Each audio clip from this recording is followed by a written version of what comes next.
talked about the importance of user feedback. So can you explore that a little bit more? I think that, is it fair to say that all of our customers come feeling like experts in the problem that they're trying to solve? I think so. I think most of our customers play the role of product owner, if we're talking in agile terms. And so I think they do. And I think that's what we want. Like, I don't think, let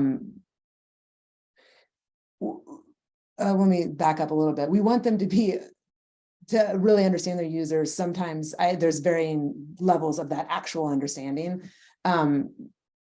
Because sometimes it's a personal mission for this app, and maybe it's not been as tested in the wild. And that's what that MVP really can help you do. And we've done some stuff with, clickable prototypes, but it's just not quite the same, because I think it's just like mentally not quite the same, because you can't really use it. You can't really do what you want. So a user's a little bit like, their level of engagement with it is a little bit different.